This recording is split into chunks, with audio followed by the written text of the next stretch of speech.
Hola, ¿qué tal? Quiero darte la bienvenida a esta formación donde voy a intentar hablarte sobre la infancia y la adolescencia y qué cuestiones son interesantes que tengamos en cuenta en las familias para que puedas vivir los retos que cada día te encuentras con optimismo, con esperanza, con confianza. Soy Leticia Garcés, autora del libro Infancia bien tratada, adolescencia bien encaminada, y espero que este tiempo que vamos a compartir sea de utilidad para ti y sobre todo que te pueda transmitir que realmente educar es un acto de generosidad, es un acto de amor y además no hay que tener paciencia porque tenemos suficiente ciencia que nos va marcando cuál es el camino que podemos seguir. Con lo cual la neurociencia, la psicología positiva, la inteligencia emocional tiene tanto que decir, nos ha abierto tantas puertas que hoy en día ya no es necesario eso de toda la vida ha sido así, se nos ha educado de esta manera, un tortazo a tiempo, la letra con sangre entra y tampoco hemos salido tan mal. Afortunadamente conocemos suficiente evidencia científica que nos dice que los buenos tratos son necesarios para que un cerebro se desarrolle de forma saludable y ya sabemos que necesitamos mínimo 24 años para madurar, con lo cual los 12 primeros años sobre todo vamos a tener que invertir un tiempo consciente en nuestra propia formación como padres y como madres porque vamos a intentar entrar en la adolescencia con recursos emocionales para podernos enfrentar a las adversidades y los retos del día a día. Bueno, quiero darte la bienvenida, como te he dicho, y quiero empezar con el prólogo de Rafael Vizquerra, que es el que consideramos el padre de la educación emocional. Rafael Vizquerra es alguien que queremos mucho en el mundo de la educación emocional porque lo consideramos una persona valiente, que nos ha abierto las puertas, que en el momento en el que hablar de emociones estaba mal visto o era un motivo de desprestigio en el mundo académico, bueno, pues él fue generando esa evidencia científica para poder argumentar que realmente la educación emocional era importante y que no tiene nada que ver con ser permisivos o con no poner límites. En su prólogo, que es un prólogo precioso, él empieza de la siguiente manera y dice: no hay nada como los hijos para educar a los padres. ¿Lo has leído bien? Si lo has entendido bien, tal vez pienses que me he confundido y lo he escrito al revés. Al revés también es cierto. No hay nada como los padres para educar a los hijos. Pero aquí me quería referir a lo primero. Los hijos son una gran oportunidad para educar a los padres. Bonito comienzo, ¿verdad? Un prólogo precioso que te invito a leer. Desde 2010 que empecé con el proyecto de Padres Formados, un centro de orientación familiar, he estado en contacto continuo con padres y madres y también con mi propia maternidad, porque mis hijos ahora son adolescentes y les he visto desarrollarse, he tenido que aprender, he tenido que formarme, he tenido que reflexionar mucho y sobre todo hacer mucha autocrítica. Porque si no sé cómo gestionar mis emociones frente a una rabieta que tiene mi hijo, tengo algo que aprender. Si no sé cómo responder a un comentario que me hace mi hijo adolescente y lo vivo como algo personal, igual tengo algo que cambiar, ¿no? Sobre todo esa mirada, ¿no?, hacia la infancia y hacia la adolescencia, ¿no? ¿Qué me está queriendo decir con ese comportamiento? ¿Realmente se está portando mal o a través de su comportamiento me está diciendo lo mal que se siente y de alguna manera me está pidiendo ayuda para que a través de mi presencia, mi acompañamiento, mi firmeza le haga sentirse seguro y pueda entrenar otras formas mejores de expresarme lo mal que se siente? Estas preguntas yo también me las hago como madre. Y en las formaciones que imparto a padres y madres también me hacen muchas preguntas, sobre todo qué hago cuando mi hijo tiene una rabieta, le castigo o no le castigo, cuál es la diferencia entre un castigo, una consecuencia, un límite, le castigo por llegar tarde, trae malas notas, qué debo hacer, cómo le ayudo a motivarse con los estudios. Estas y otras preguntas son las que los padres año tras año me van haciendo. Y yo me doy cuenta que comparten inquietudes muy parecidas en España y en otros países, porque la maternidad tiene algo y es que nos une, deja a un lado la cultura, deja a un lado la ideología, deja a un lado las creencias que tú puedas tener y de repente la maternidad te despierta emociones muy parecidas, de vulnerabilidad, de inseguridad y muchas veces te hace cuestionarte que quizás eres una mala madre o un mal padre por no saber qué hacer en algunos casos.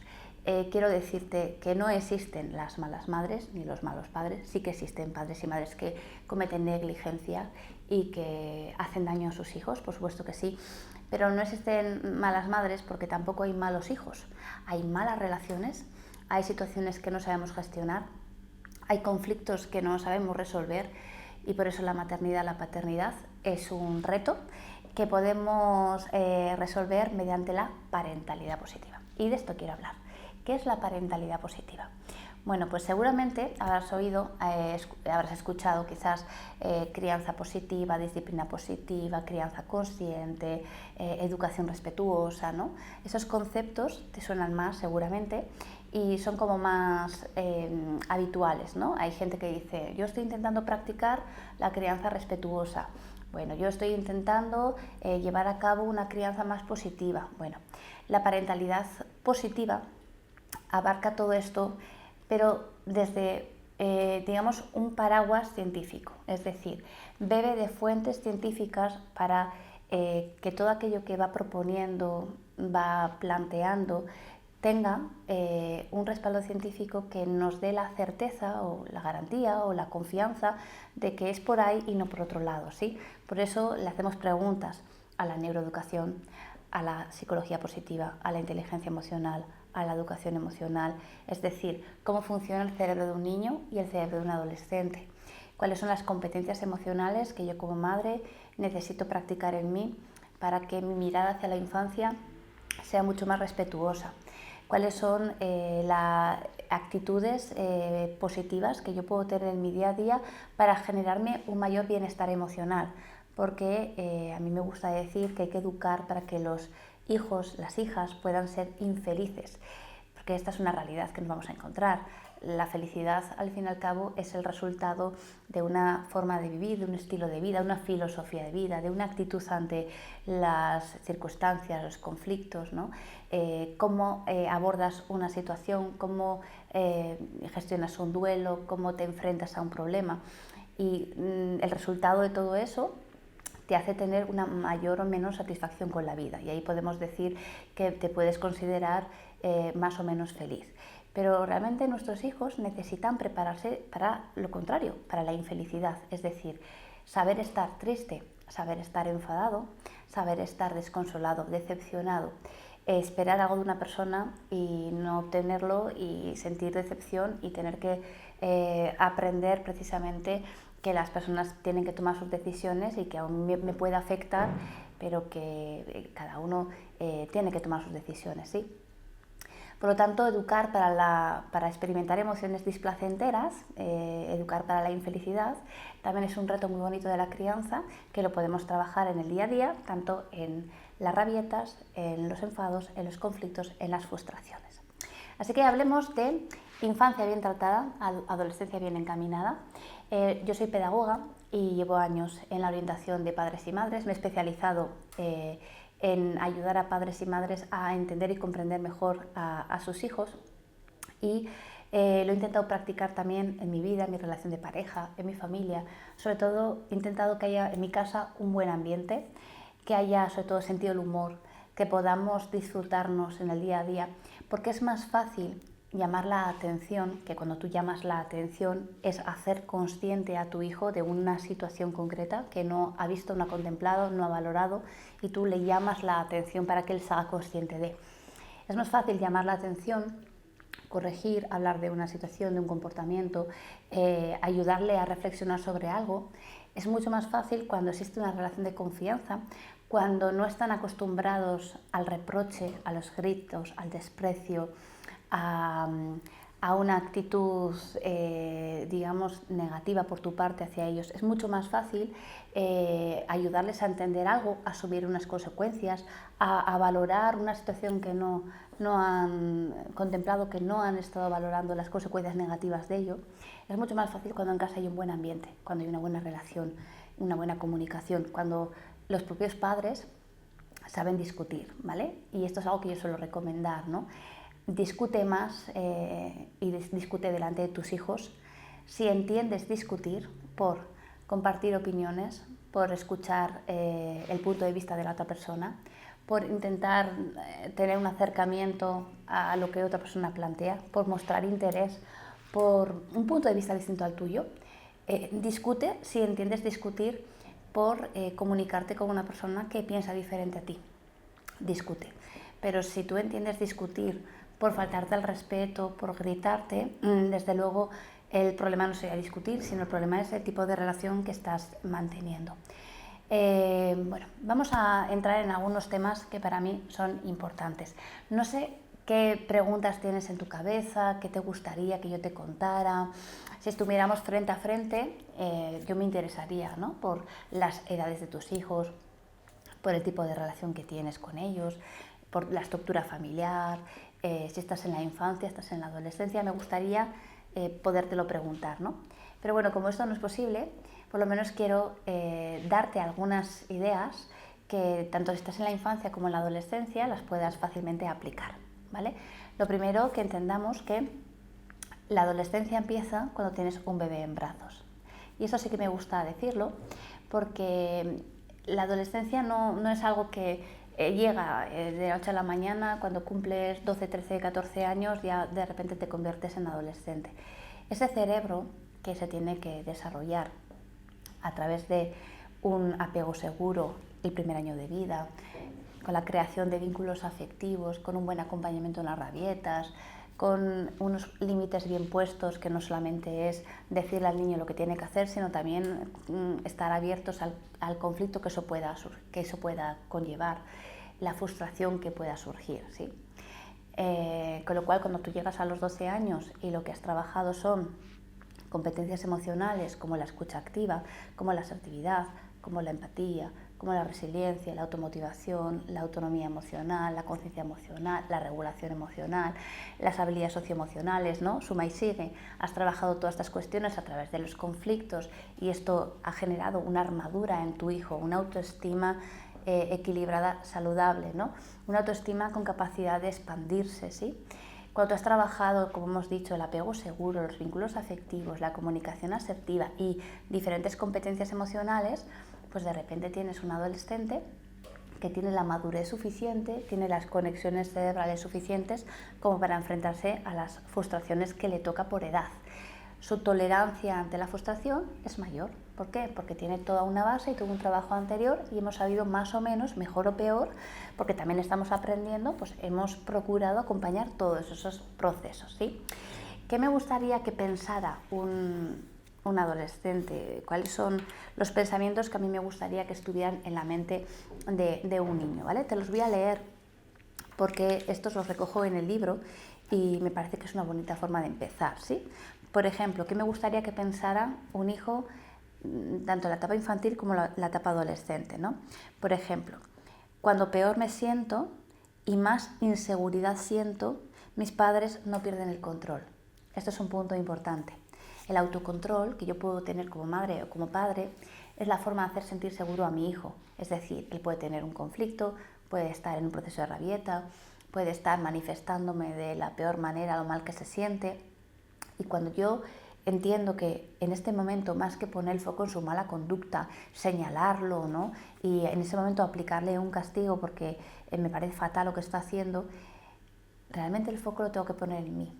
Si yo en ese momento muestro autocontrol, que no es fácil, pero también se aprende, lo que le estoy transmitiendo es: puedes estar tranquilo, te puedes calmar, no te pasa nada malo, no te pasa nada grave, ¿vale? Yo tengo el control de la situación. Y desde aquí luego ya tomaré decisiones, ya valoraré qué es lo que necesitas escuchar, qué te puedo decir o qué consecuencia conviene aplicar, si conviene aplicar alguna, ¿vale? Porque no siempre es necesario poner consecuencias, porque a veces la propia experiencia ya ha generado un aprendizaje, ¿sí?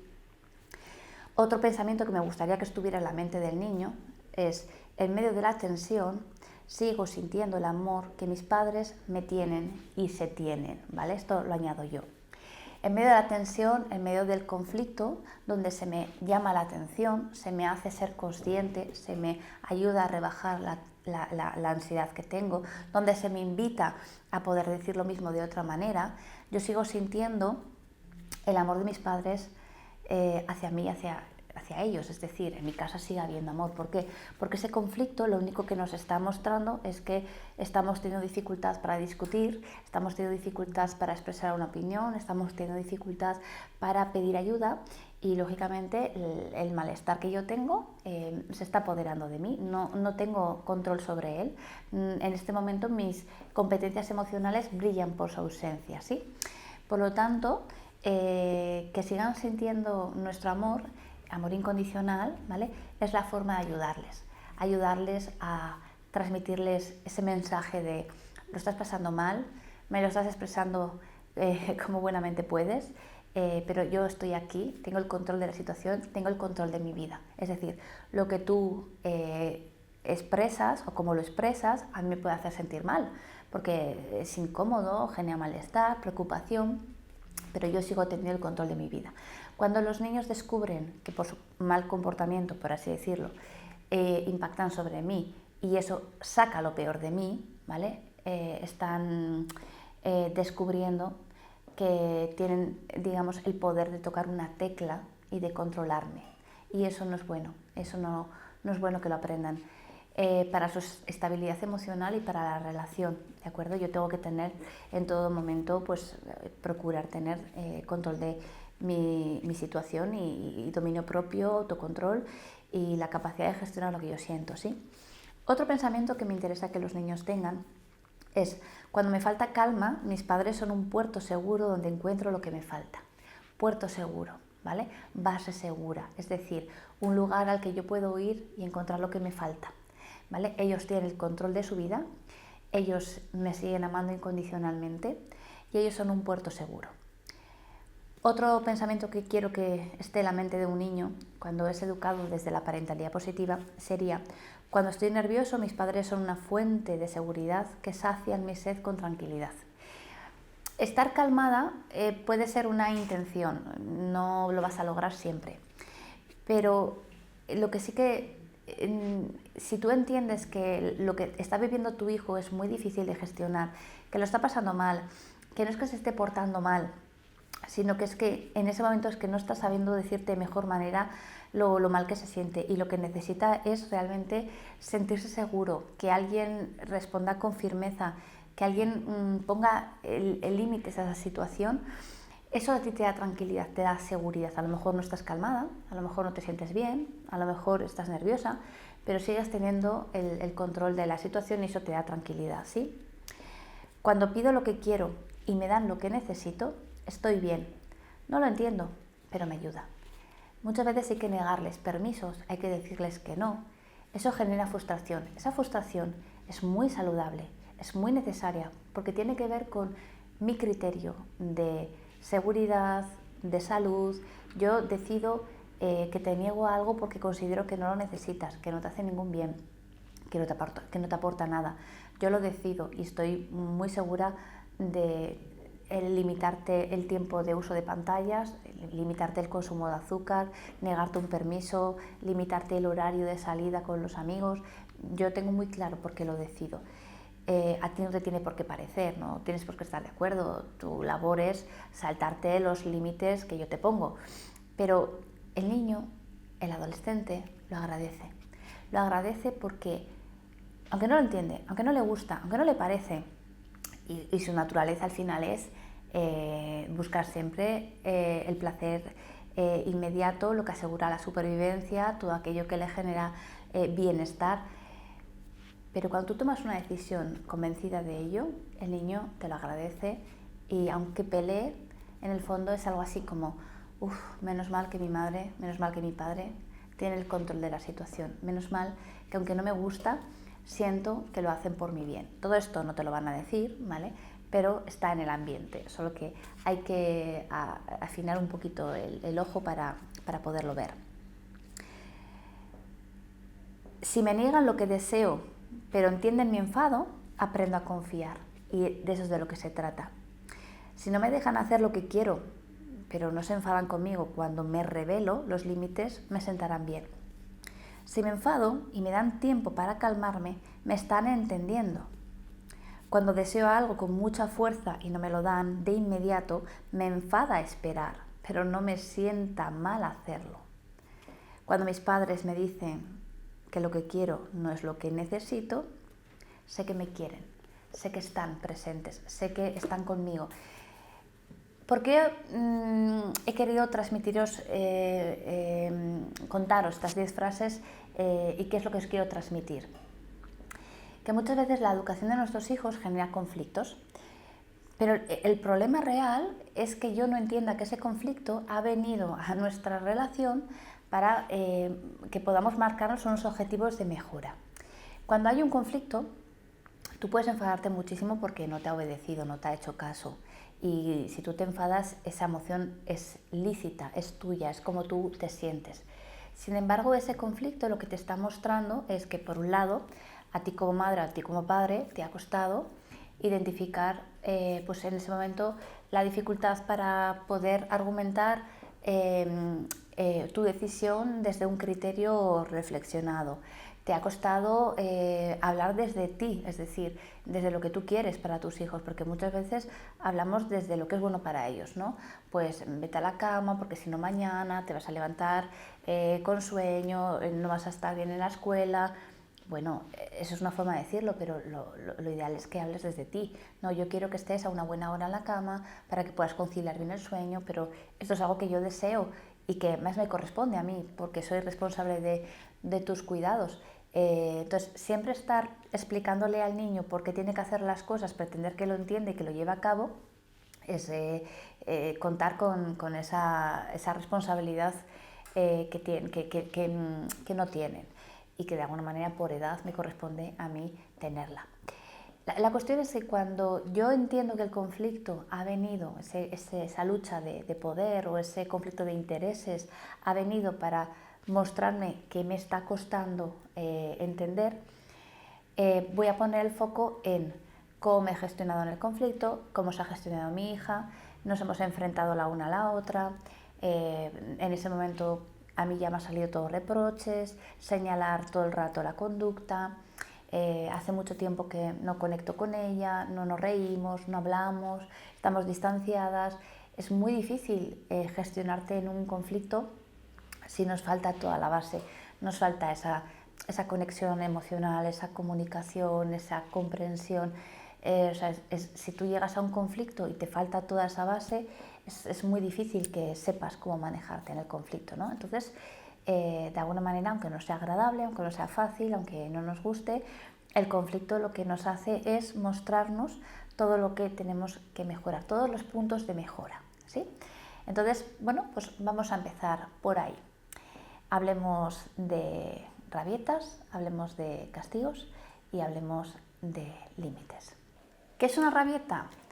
¿Qué hay que hacer en una rabieta? ¿Cómo se gestionan las rabietas? Bueno, lo primero que quiero decirte es que una rabieta no es un mal comportamiento que yo como madre tenga que modificar.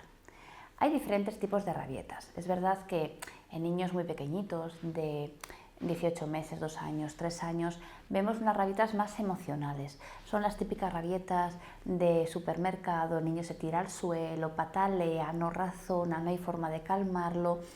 Y ese niño te está diciendo que no tiene madurez suficiente a nivel cerebral para tolerar la frustración que estás sintiendo por la decisión que has tomado tú.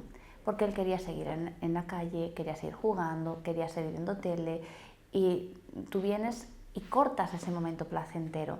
Él, según la edad, el temperamento, la forma de ser, las circunstancias, no tiene la capacidad de aceptar tu decisión y de tolerar la frustración que estás sintiendo. Por lo tanto, no llora para salirse con la suya, no llora para que tú realmente le des lo que él pide, llora porque no puede soportar lo que estás sintiendo.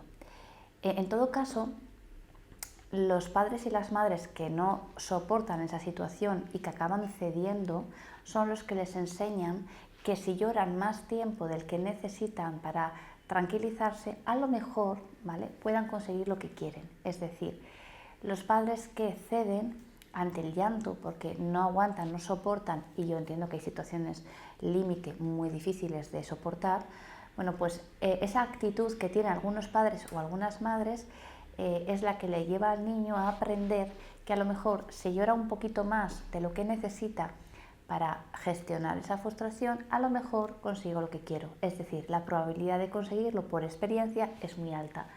Por lo tanto, esos niños y esas niñas llorarán, sí, en este caso sí llorarán para conseguir lo que quieren. Pero si no cedemos y entendemos que la rabieta es un momento desagradable para todos y que llorar le está viniendo bien porque está rebajando esa tensión, y la acompañamos de la forma que podamos y sepamos que en realidad esto nos lo dice el niño. Hay niños que están muy receptivos a la presencia del adulto, al abrazo, y hay otros que directamente te rechazan. El niño te dice lo que necesita de ti en ese momento. Yo aquí en el libro te pongo lo siguiente: la rabieta es la mejor situación, por desagradable que sea, para transmitirle a tu hijo que puede calmarse contigo, porque realmente necesita calma y no sabe cómo obtenerla. Si le damos algo de la nuestra, le resultará más fácil tranquilizarse. La calma de la que yo hablo no me refiero a una madre que está calmada, que habla en un tono bajo, porque si estás nerviosa esto no lo vas a poder evitar. Pero sí que la calma tiene que ver con la confianza que tú tienes en ti en ese momento, con el conocimiento que tú tienes sobre cómo está viviendo tu hijo ese proceso. Un cerebro en ese momento desintegrado, totalmente desconectado a nivel hemisférico, porque lo que siente es muy intenso y no tiene ni edad, ni madurez, ni capacidad para regularse por sí mismo. Lo que te está pidiendo es que por lo menos le transmitas la idea de que va a poder con esa situación, aunque necesitemos invertir un poco más de tiempo, ¿sí? Entonces, ¿qué es una rabieta? Pues una rabieta, como hemos dicho, más emocional, tiene que ver con la inmadurez del niño, con su falta de recursos para aceptar tu decisión y tolerar lo que tu decisión le ha generado. El niño lo que te está diciendo es que su deseo es seguir jugando. Detrás de un no siempre hay un sí. El niño te dice no a dormir, no a ir a casa, no a cenar, porque te está diciendo sí a seguir jugando, sí a seguir conectado con emociones placenteras. Por lo tanto, tan importante es explicarle al niño que nos vamos a ir a casa porque es tarde y darle una explicación lógica, pero al mismo tiempo también dar valor a lo que él te está transmitiendo. Yo sé, hijo, que te apetece mucho seguir jugando, que estás muy a gusto, que te lo has pasado muy bien. Y a partir de aquí, cuidado, vamos a intentar procurar ponerle a esta frase un punto, porque si no le pones un punto, te va a salir de forma natural un pero. Pero tú tienes que entender también que mañana hay cole y nos tenemos que ir porque luego hay que madrugar y luego por la mañana no te quieres levantar, y toda esta retahíla que solemos repetir y que no sirve más que para desahogarnos y poco más. Detrás de una frase de validación emocional como entiendo que no quieres venir a casa porque estás muy a gusto jugando, no le podemos poner un pero. En todo caso, si tengo que responder a la situación, en lugar de un pero, puedo utilizar un porqué. Porque yo entiendo que para ti es muy difícil venir a casa estando tan a gusto, te voy a facilitar este momento, ¿no? Pues mira, despídete de tu amigo, termina el juego, yo te doy un tiempo para que vayas terminando lo que estás haciendo, y de alguna manera te estoy brindando mi ayuda para que para ti sea más fácil dejar de hacer lo placentero y cambiar esa actitud, ¿no?, hacia algo que no deseas y no está en ti, sino que te lo he pedido yo. Esto no quiere decir que el niño, después de hacer esto, esté de acuerdo, le parezca bien y tenga pues una actitud súper receptiva. No, probablemente tendrás que enfrentarte a una situación desagradable, a lo mejor hay una rabieta, un enfado, una frustración. Pero ¿cuál es el problema? Si gracias a estas situaciones, a estos conflictos que los vivimos como oportunidades, tu hijo tiene la oportunidad de madurar a nivel cerebral, tenéis la oportunidad de crear un vínculo en medio del conflicto, tú tienes la oportunidad de mostrarle a tu hijo qué se hace cuando la situación es desagradable, es decir, tú tienes la oportunidad ahí para mostrar empatía, firmeza, asertividad, ¿vale?, comprensión de la situación y también autocontrol, es decir, cómo te gestionas tú cuando hay una situación como esa que te desestabiliza. Pues mejor momento para enseñarle a tu hijo qué haces cuando una situación no te agrada, no hay, ¿verdad? Así que las rabietas más emocionales son las que le van a permitir a ese niño madurar, porque pasar por la frustración te hace madurar sí o sí. A ese niño le va a permitir observarte y aprender contigo de tu gestión emocional en directo y luego os va a fortalecer, porque ahí también el niño está aprendiendo a tolerar la frustración y a fortalecer el vínculo contigo en un momento en el que desde luego no es nada agradable para ninguno de los dos. Para ninguno de los dos, pero hay que recordar que quien peor lo pasa es el propio niño, que es el que está viviendo todas esas emociones tan intensas. Cuando pasamos un poco de etapa, nos acercamos a los 6-7 años, las rabietas son más racionales. Podemos interpretar que hay una intencionalidad, que el niño ya se puede calmar pero no quiere, que el niño ya me ha entendido pero hace lo que quiere, que le he llamado y se ha escondido, que le he dicho que venga y se ha ido corriendo.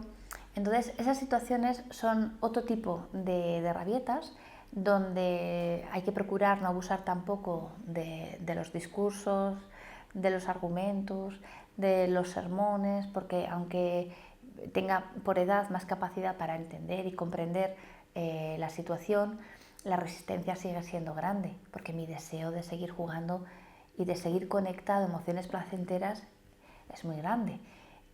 Con lo cual, mi forma de ayudar a ese niño con otra edad tendrá que ser con un poquito más de firmeza, con un poquito más de equilibrio por mi parte, una comunicación mucho más asertiva y transmitir la autoridad que me tengo que preguntar si realmente tengo. Al final la autoridad es la capacidad de generar en tu hijo admiración hacia ti, interés por ti, escucha hacia ti, y esa autoridad la transmites por la seguridad que tienes en ti misma, por la autoestima que tú has desarrollado y por lo segura que te sientes a la hora de tomar decisiones. Es decir, no te dejas llevar por el enfado, no pones un castigo en un momento acalorado, no le castigas un lunes por algo que ha sucedido, o sea, no le castigas el lunes con algo del fin de semana, habiendo tantos días de por medio.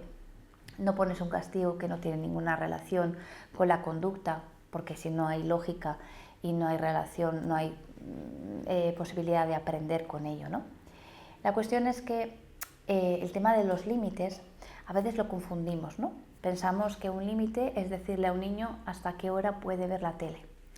Y cuando ve tele más allá de la hora que le hemos puesto, lo consideramos una falta grave, un mal comportamiento que tenemos que corregir. Y como tampoco sabemos muy bien cómo hacerlo, pues tiramos de condicionamientos, ¿no? Pues le aplico un castigo.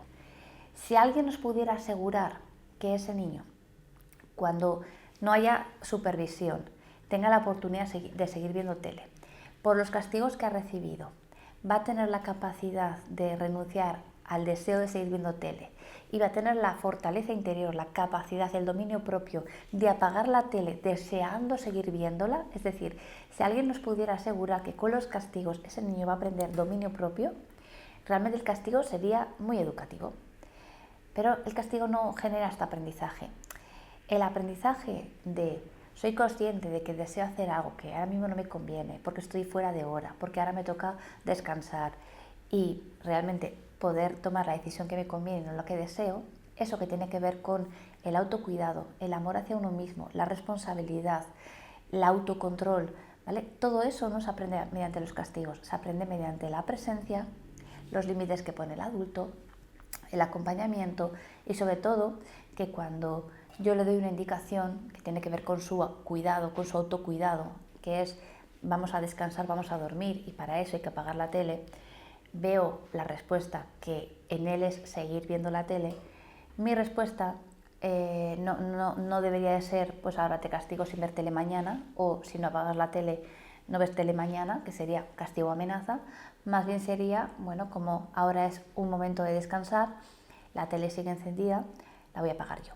Cuando tú apagas la tele, lo que estás ejerciendo realmente es un límite de cuidado, que debe de generar seguridad y protección. Pero eso no es lo que él realmente va a sentir. Él va a sentir frustración por no poder seguir viendo tele.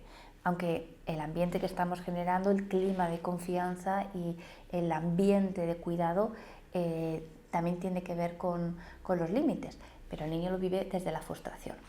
Por lo tanto, cuando tú llevas a cabo límites de cuidado y protección, lo normal es que veamos en ellos una respuesta de desaprobación, de rechazo, de rebeldía. Esto es una situación de conflicto que la podemos manejar mejor o peor, también depende de cómo hemos llegado a ese momento del día, qué tan cansada te encuentras, qué tanta confianza tienes en ti, cuál es el criterio que tú has llevado para tomar esa decisión. Pero en cualquier caso, una rabieta emocional se diferencia de una rabieta racional casi que en la madurez, ¿no? En la intencionalidad, ¿no? El niño de 6, 7, 8 años tiene más conciencia de la situación y quizás a través de su enfado puede que sí que quiera conseguir algo más del adulto porque ya tiene esa madurez, ¿sí? Pero en esas rabietas emocionales hay que procurar no responder tanto con castigos, sino más con límites. ¿Por qué? Porque el niño va creciendo, va madurando y va construyendo una relación con nosotros. Y lo que necesitamos que aprenda es que cuando él no sea capaz de tomar decisiones de autocuidado, cuando él no sea capaz de velar por su seguridad, cuando él no sea capaz de elegir los contenidos en YouTube, cuando él no sea capaz de limitar el tiempo de tele para poder estudiar o poder descansar, lo que tiene que tener claro es que sus figuras de referencia van a tomar la decisión responsable de limitar todo ese tiempo de ocio, disfrute y de momentos placenteros. El niño tiene que tener claro que si se puede salir con la suya, lo puede intentar, ¿vale? Ahí no vamos a entrar, pero que en la medida posible se va a encontrar por nuestra parte un límite claro. Y el límite tiene que ver más con el autocuidado. El límite tiene que ver también con mi autocontrol, con mi capacidad de entender que él al final o ella tiene que intentar seguir conectado a emociones placenteras, seguir con el disfrute, seguir jugando, ¿no? Seguir viendo tele. Por eso la supervisión es tan importante. La presencia, el tiempo compartido, supervisar, incluso las adicciones a los videojuegos o a los móviles. A veces pensamos que el problema lo tiene el aparato, ¿no? El móvil, ¿no? El videojuego. Y sin embargo, todo eso, bien supervisado, limitado en el tiempo y seleccionando bien el contenido, bueno, pues es otra forma diferente de disfrutar del tiempo libre que genera adicción si no hay supervisión y si no hay por nuestra parte un acompañamiento continuo. Por lo tanto, aquí la tranquilidad que tenemos que tener a la hora de tomar decisiones es que aunque vamos a nuestra infancia, a nuestra adolescencia, a veces la añoranza nos lleva a pensar esto en mis tiempos no había, es que hoy en día, es que antes había más respeto. Bueno, los tiempos que les ha tocado vivir son estos, son unos tiempos con mucha tecnología y nos toca aprender a convivir con ella. La forma de convivir con la tecnología es contar con una buena supervisión y unos buenos límites para que, sobre todo, el contenido, la cantidad de tiempo y el contenido. Bueno, yo creo que más o menos hasta aquí te he ido contando todo lo que tiene que ver, bueno, pues con las rabietas, con los castigos y con los límites, entendiendo también que las consecuencias, pues no siempre hay que ponerlas, ¿sí? Porque una consecuencia, a diferencia de un castigo, es que la consecuencia es algo que el propio niño o adolescente asume después de haberle ayudado a reflexionar sobre la situación.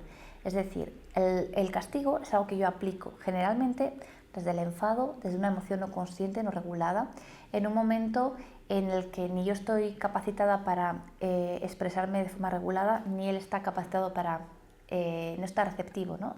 Capacitado para escuchar.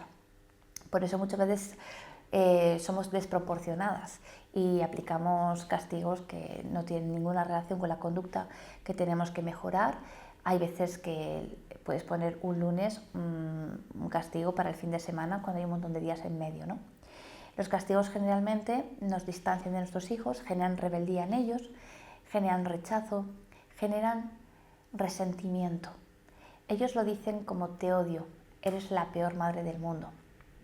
En realidad es resentimiento, es no soy capaz de ver ninguna lógica en lo que has hecho, lo vivo como un castigo, no solamente tu decisión, sino el cómo te has dirigido a mí, lo que me has transmitido, el rechazo que veo en ti, la decepción, ¿no? Todo eso lo vivo como un castigo.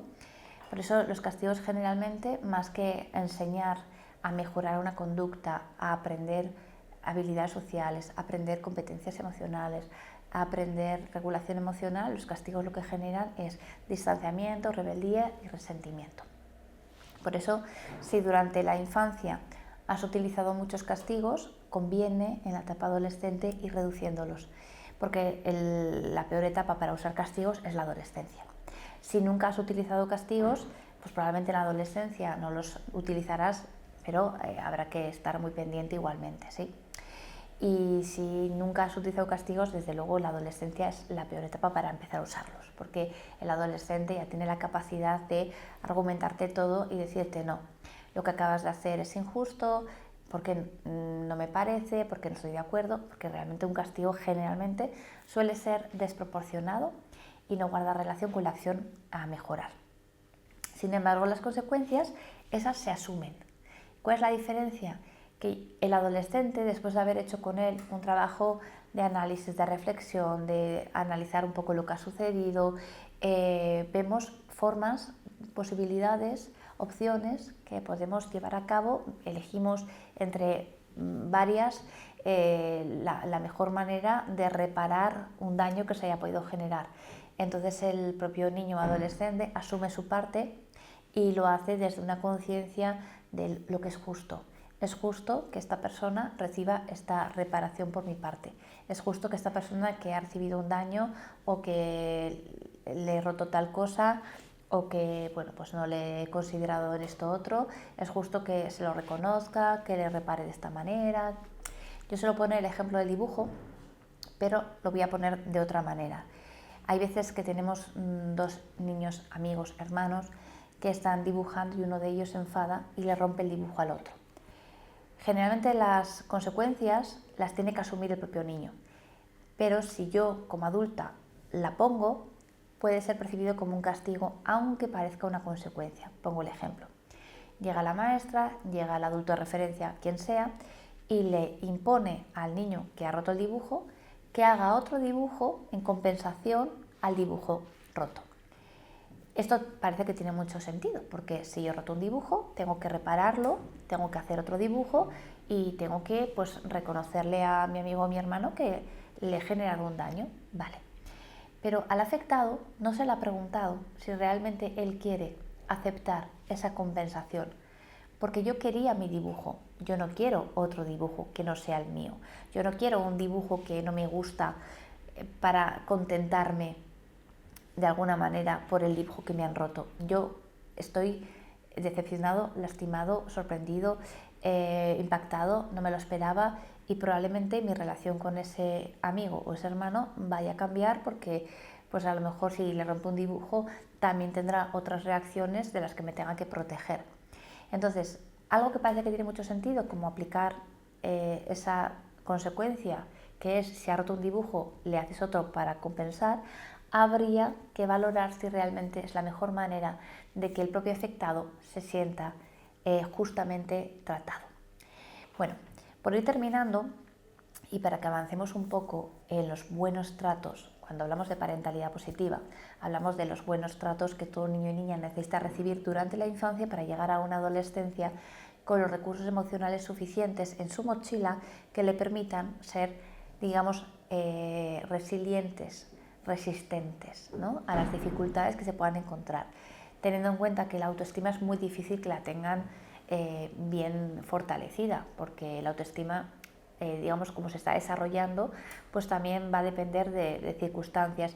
Va a haber unas épocas en las que tengan una autoestima mucho más fuerte, mucho más sólida, habrá unas épocas donde estarán más vulnerables y entonces parezca que dudan de su identidad, de su autoconcepto, de sus talentos.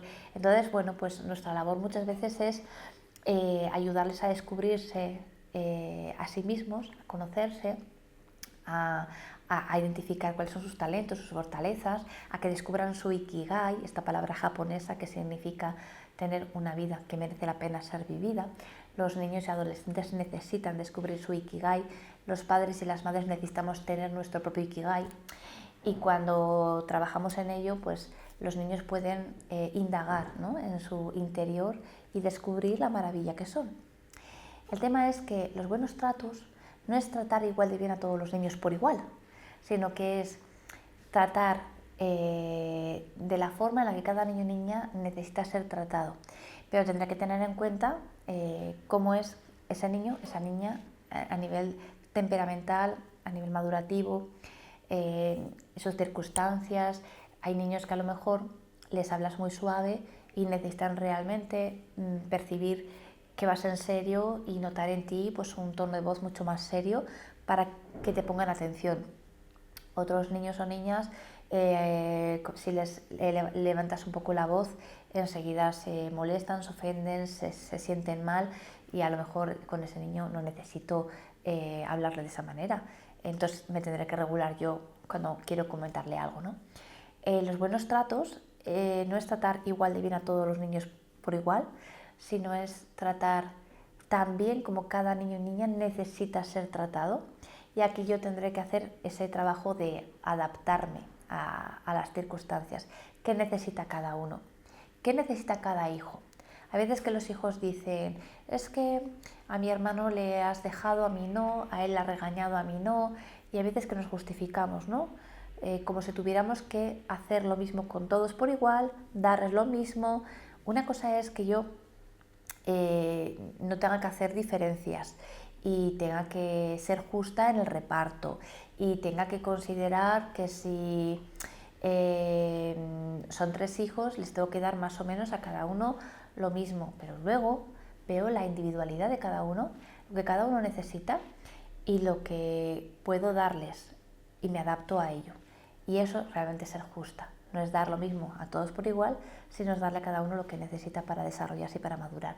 Y cuando alguien me echa en cara, si yo tengo muy claro mi criterio, tengo muy claro por qué tomo la decisión, en lugar de defenderme, ¿vale? Simplemente expondré mi decisión. Pues siento que no te parezca la decisión que he tomado, pero bueno, yo he reflexionado al respecto y tengo claro que eso es lo que quiero hacer. Defiende tus argumentos, defiende tus decisiones, expresa confianza, expresa seguridad, y tus hijos dejarán de echarte en cara muchas cosas porque entenderán que cuando tomas una decisión lo haces con criterio. Bueno, voy a ir terminando esta formación donde espero que estés sacando algunas reflexiones interesantes. Estamos hablando de infancia y adolescencia a raíz de mi libro Infancia bien tratada, adolescencia bien encaminada. Un libro muy sencillo donde más que escribirte te cuento muchas cosas por la experiencia que tengo con padres y madres hace años en orientación y formación. Hablo siempre desde la parentalidad positiva, intentando argumentar todo de forma científica, pero llevándolo a la práctica con frases, con ejemplos, con casos, de tal manera que leerlo te puede resultar no solamente interesante, ameno, dinámico y sobre todo que te invite a reflexionar, a plantearte las cosas, a pensar, a pensarte, ¿sí? Me gusta mucho esa frase que dice ayuda a la gente a pensar y no les digas lo que tienen que pensar, ¿no? Como enséñale a pescar y no le des el pescado, ¿no? Pues este libro de alguna manera te invita todo el tiempo a revisar tu infancia, a reflexionar sobre la maternidad, paternidad que estás llevando a cabo, preguntarte si lo que estás haciendo por tus hijos, tanto en la etapa infantil como adolescencia, es lo que ellos necesitan, cuestionarte si la relación que has construido es la que necesitas o se puede mejorar. Pero en cualquier caso, a mí me gustaría que en esa relación que tú estás construyendo pudieras eliminar en la medida de lo posible los siguientes ingredientes, como el reproche, el chantaje, la amenaza, la manipulación, la indiferencia, el ridiculizar, el humillar, el comparar, la rigidez, ignorar a tus hijos cuando lo están pasando mal, creyendo que de esa manera aprenderán a portarse mejor, la mentira, las falsas promesas y el ultimátum, que esto viene a ser el cuento 3, 1, 2 y 3. Como vaya verás, ¿sí? Y se pueden hacer las cosas a las buenas o a las malas. Pero como sean a las malas, ¿tú me quieres ver enfadada? Porque yo también me puedo enfadar, ¿eh? Y enfadada no me querrás ver. Es decir, eliminemos de las relaciones el miedo. el miedo que activa la amígdala, la parte del cerebro que se pone a la defensiva porque percibe un peligro. Intentemos que nuestros hijos no nos teman. Para entrar en una adolescencia preparados, confiados, esperanzados, con optimismo. Es decir, la adolescencia no es esa etapa terrible, temible, que a ver si pasa rápido. La adolescencia es una etapa maravillosa con sus dificultades, igual que cualquier etapa de la vida. Pero no es el adolescente el único que tiene que tener una mochila llena de recursos. Eres tú, como su madre, su padre, su tutor de resiliencia, su guía, su acompañante, su manager, ¿vale? Tú eres como esa persona que la acompaña en su desarrollo, la acompaña a tomar decisiones, la acompaña a reflexionar sobre las decisiones que ha tomado, la acompaña a preguntarse si realmente lo que ha hecho es lo que quería hacer o se ha dejado llevar por algún tipo de emoción o de influencia del entorno, del grupo. Ya sabemos que la adolescencia es una etapa difícil a nivel cerebral. ¿Por qué? Porque el cerebro está en obras. Y es una etapa en la que ni piensan en las consecuencias, hay mucha impulsividad, hay mucha reactividad. Buscamos todo el tiempo el placer inmediato, el grupo, la identidad, los likes, el gustar, más que el gustarme. Y es una etapa difícil porque estar integrado es una prioridad. Integrado en el grupo de iguales, no tanto integrado en la familia con la que tengo que tener esa sensación de pertenencia, por supuesto que sí. La cuestión es que la adolescencia es una etapa muy bonita en la que vas a seguir aprendiendo, pero sobre todo cuestionándote si algo de lo que estás haciendo realmente está siendo productivo y de aprendizaje para tu hijo o para tu hija. Pero pregúntate si realmente estás preparado para responder a lo que tu hijo necesita y ver más allá de la conducta. O si te estás quedando solo con la conducta, con la punta del iceberg y no estás viendo todo lo que hay debajo. La cuestión es que tus hijos te siguen necesitando, pero de una forma diferente. Te necesitan presente, cercana, disponible. No siempre te van a contar lo que les pasa. Por un lado, porque tienen a quien contárselo y generalmente en el grupo de iguales se encuentra mucho más refuerzo. No siempre te van a buscar cuando necesiten ayuda. Pero lo cierto es que si saben que hasta el momento, cuanto peor se han sentido, más han podido contar contigo, y esto está grabado a nivel inconsciente en su memoria implícita, en el momento en el que necesiten ayuda y sepan que su entorno no les puede ayudar y se reconozcan en una situación vulnerable de necesidad, se reconozcan violentados, se reconozcan en una situación difícil, ellos sabrán que pueden contar contigo. Y en ese momento, cuando cuenten contigo, olvídate de lo que ha hecho, olvídate de lo que ha sucedido, olvídate si te ha desobedecido, olvídate si está en esa situación porque ha incumplido un permiso tuyo. En ese momento lo único importante es que te ha llamado, ha confiado en ti, te ha pedido ayuda y eso es lo único importante. Lo único que vale la relación. Después ya tomarás decisiones, ya valorarás qué es lo que podemos hacer, qué vamos a cambiar, pero en ese momento valora y agradece que te ha pedido ayuda. Porque el dolor más grande que puede tener un padre o una madre es darse cuenta que su hijo ha pasado por una situación de sufrimiento y que no ha contado con su ayuda para poderle asesorar o para poderle ayudar a resolverla o a salir adelante. Bueno, voy a ir terminando y sí que, quisiera recordarte que estamos hablando de mi nuevo libro, Infancia bien tratada, adolescencia bien encaminada, que te invito a reflexionar sobre todo sobre la infancia y la adolescencia. Son dos etapas continuas, no son dos etapas distantes, se influyen la una a la otra. Lo interesante es que si estás en la infancia tengas en cuenta la adolescencia, si estás en la adolescencia tengas en cuenta la infancia. Y me quiero despedir con una frase muy bonita de Albert Camus que dice así: en lo más profundo del invierno finalmente aprendí que dentro de mí se encuentra un invencible verano.